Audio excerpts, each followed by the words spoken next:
I'm Steve Gibson from Gearbox Software. You're watching Platform32. Are you ready? Want to see loads of brand new Borderlands 2 gameplay footage? Alright. Well, look no further, because I went to London to play some Borderlands 2 at an exclusive preview event, and the awesome guys at 2K Games and Gearbox Software gave me all this glorious HD footage lifted straight from the missions I played. But maybe you don't know what Borderlands 2 is.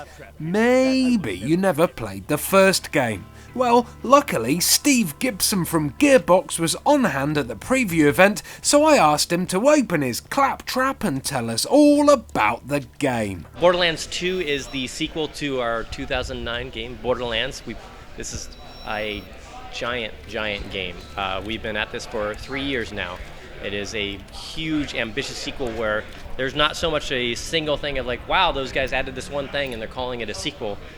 This is everything you can think of that you loved about Borderlands. We reworked and revamped all of it. You're talking environments, AI, quest systems, story and how that's told to you, the new character classes you can play as. The environments are so much more vibrant and alive. The NPCs in the town, the whole role-playing system and how that's worked out, like you name it, we've given it a really deep overhaul and once over. I'm starving! I want to eat your babies! Son, this might sting a bit. To be brutally honest, the ending of Borderlands was a bit of a disappointment after the epicness of the campaign, with the fabled vault from the first game closing for 200 years, and this game being set only 5 years after the end of the original. What's Borderlands 2 actually going to be about? The first Borderlands, we believe what we call the first vault in Borderlands was filled with tentacles and disappointment, is essentially what it was, right? But what you do discover is that the vault is not a singular thing. And in Borderlands 2, you are trying to find a new vault, which is directly linked to the awakening of something called the Warrior. And if you played through the demo, so you probably just found out like you were actually in a race against Handsome Jack to get to the vault to awaken the Warrior, because whoever awakens the Warrior controls the Warrior. And when you control the Warrior, you get to do a whole lot of more wonderful things. So that you're in this race against this guy who's really kind of a jackass, and he will antagonize you throughout the whole time and tell you how you have no chance. And it's a fun ride, and it's a giant ride. The first game, for comparative sake, we're talking more than twice the size of just how long you have to play through this game. So a huge one. Twice the size of Borderlands?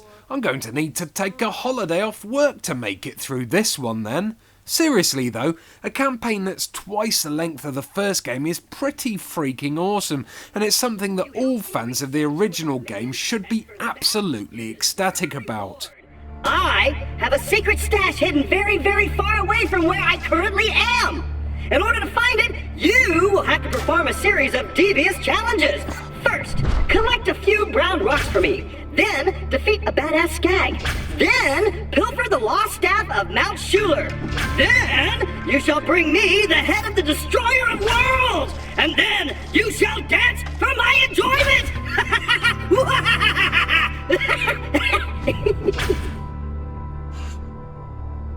Let me know when you're done with that job. Now, during my playthrough, I was introduced to a variety of crazy characters in the Sanctuary, which is a mission-gathering hub world, but it wasn't until I reached the Tundra and met a character called Tiny Tina that things started going completely batshit mental. All around the stactus plant, the stalker chased the bandit. The stalker thought 'twas all in fun. Pop! Goes the bandit. This 13-year-old explosives expert with a grudge is one of your main mission givers during your time in the Tundra, and she tasked me with finding items for a twisted tea party she was holding, including the guest of honour, the man who killed her parents. Steve, tell us more about Tina and other cuckoo characters from Borderlands 2. Tiny Tina is actually, that's the whole reason we brought her here today, because we love her. She is wonderful. She's actually voiced by Anthony Birch's sister. If you know who Anthony is and his show, and when we brought him in the Gearbox, she's really gifted. So we love that character that she brought to us, and that she brought to life. That was actually created by Scott and some of the other designers, and written by Anthony. What an interesting point, Monsieur Fleshstick. Mr. Sparks, what do you think? No! I'm sorry I sold out your family! I'm sorry! What we've also done in Borderlands 2 is the characters that you played as in the first one, Roland, Lilith, Mordecai, Brick, we've actually brought them into the storyline now for Borderlands 2. You're going to interact with each of these guys and get to meet them and see what's happened in their life in the years that have gone by since the events of the first Borderlands. So loud. So angry. So dead. In Borderlands 2, we get our clammy joypad hands on some new Vault Hunters. Can you tell us about each character and their classes? We have 4 new classes in Borderlands 2. We have the Commando, who is kind of a reimagined version of what the Soldier was, where he deploys an attack point. This time around, though, the Commando, he can deploy multiple attack points. He can deploy them up on the ceiling. He can deploy them across the map, and it can be upgraded to have laser sights and rockets and all those fun things. So it's kind of a reimagining of what that class could be. We have Zero. Now, it's kind of hard. I was trying to imagine what you would call Zero. People kind of think of him as a sniper, but he has a skill called Deception, and it's more of an assassin type, right? Where he can go into this mode where he will deploy a decoy, and then he will be able to find critical points on his enemies. And what he can do is actually, if he times it right, he can deal additional damage, and he can chain hits together where he stays in deception mode. And you can actually kill a whole bunch of people while being invisible and backstabbing each person one at a time. And it's a very different kind of way to play Borderlands 2. You have your Siren. Now, Sirens are kind of a broad term to attach to kind of your magic users. So we had a Siren in the first game where her ability was the phase walk, where she'd catch people on fire running around. Whereas Maya, the Siren in Borderlands 2, her ability is to phase lock. Phase walk, phase lock. We thought it was cute. So the phase lock is about crowd control, where you can pick a person and you would grab them into this bubble and lift them up into the air, and you can slam them down to hurt them. You can magnetize other people towards them. You can actually take mind control over groups, and they would actually do other things. It's a lot of really interesting things to do with crowd control with Maya Siren. And then there's the pure violence character, the Gunzerker, and he is all about just taking weapons and actually dual wielding them. So you can have any 2 weapons you want and mix and match rocket launchers and shotguns, and he can use any of them together in any combination. And there's a lot of interesting strategy to do with that. No more! No! Yeah. Well, that was quite an enjoyable tea party. Garçon, a word. At this year's PAX, you guys also announced a DLC-only character class called the Mechromancer, who has the power to control mechs. Why did you decide to make this character class DLC only? What we've done is, in the first Borderlands, we really wish that we could have added more character classes additionally when we did the DLCs, but the technology just simply wasn't possible, right? So in Borderlands 2, we decided that we want to make sure this is even possible. And then when we were thinking about that, we're like, well, now that we've decided we want to make it possible, they're probably want to get, let's figure out what we want to do that character to be. So towards the last several months, we had this concept come forward of like, man, well, it's kind of late to put this in the game, but we want to do this. And then we started thinking about how we felt so gratified that how many people bought the first Borderlands, right? And how lucky we were to be in this crazy position to be doing this ridiculous game and doing all these crazy things with our tiny teen and all this goofiness going on, right? So we decided that what we want to do is give this character away for free.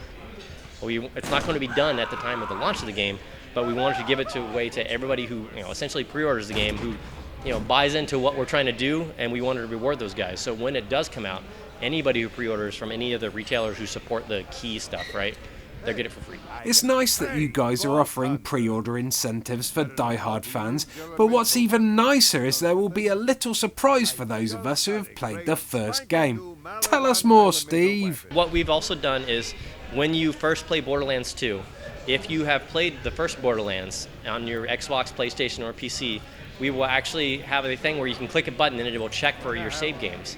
If you have a save game from the first Borderlands on any of your platforms, it will detect it and actually give you a reward where you have a customization for all of your characters that unlocks because of what you've done in the first game.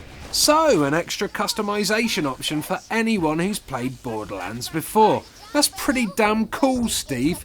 Pretty damn cool. Now, it's plain to see that you guys have improved everything to do with the characters and the campaign, but multiplayer was a massive portion of the original game. How have you improved co-op? What we've done is we looked at how everybody played co-op, and what the things that we got feedback on the most was that it gets frustrating when you want to play a game with your friends and it feels like the game is standing in the way. And that can be as simple as like, hey, I'm playing co-op on my couch, or I'm playing by myself on my couch, my friend's coming over, but he's not going to be for an hour, right? So I start without him, and then he shows up, and he's like, okay, let's start a split-screen game. And I'm like, well, I got to start over. So we don't like that. So we added a new feature where you can actually dynamically drop in split-screen mode now. So the screen will just chop in half right there as he sits down and plugs in his controller. It was hard as hell, but that's actually been in there now. And then the other thing we did is the other thing frustrating is like, I'm playing online and my friend joins up, my quest line doesn't match with his. And I'm like, what? That's just the most annoying, frustrating thing. So we've done it where you can actually realign your quests as well so you can play with your friends. Because we want people to be able to play together and not feel like the silly game is standing in the way of me playing with my friends. I want to enjoy this game with my friends together, you know? So that's what we've done with co-op. There's a lot of those kind of things. I managed to get a good 30 to 40 minutes of playtime during my hands-on with Borderlands 2, and as a fan of the first game, I have to say that the sequel is shaping up to be all that the original was, and so much more. It was just incredibly fun to play. The sick, twisted humour of the original was cranked up a huge amount, adding so much more personality to the game. One of my favourite things which made me laugh out loud was the nomad torturers who charged at me while holding riot shields with psycho midgets tied to the front of them. The combat was relentless but always enjoyable, with plenty of chances to gain XP from multiple kills, and of course so many opportunities to loot bodies and chests for all those bonkers weapons which are a staple to the Borderlands franchise.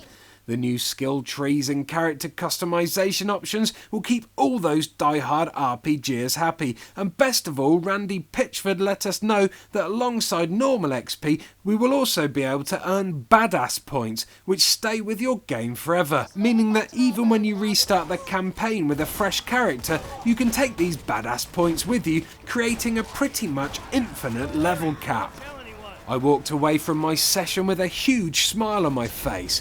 Borderlands 2 is everything I wanted it to be and more. From what I've played, it's easy to see that fans of the original will be in heaven with this game, and I barely scratched the surface of what it has to offer. Seriously, if Borderlands 2 isn't a smash hit, then feel free to lock me up in a vault and hide the key. That's how confident I am that this game will live up to everyone's expectations when it's finally released on September the 21st. Make sure you let me out again in 200 years though, it's only fair.